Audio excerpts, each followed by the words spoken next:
ابن شہاب نے بیان کیا کہ انہوں نے عروہ سے ام المومنین حضرت عائشہ رضی اللہ تعالی عنہا سے کہ نبی صلی اللہ علیہ وسلم نے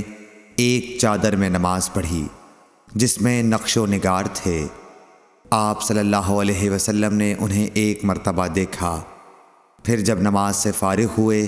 تو فرمایا کہ میری یہ چادر ابو جہم عامر بن حذیفہ کے پاس لے جاؤ اور ان کی انجانیاں والی چادر لے آؤ، کیونکہ اس چادر نے ابھی نماز سے مجھ کو غافل کر دیا۔ اور ہشام بن عروہ نے اپنے والد سے روایت کی، انہوں نے عائشہ رضی اللہ عنہا سے کہ نبی صلی اللہ علیہ وسلم نے فرمایا کہ میں نماز میں اس کے نقش و نگار دیکھ رہا تھا،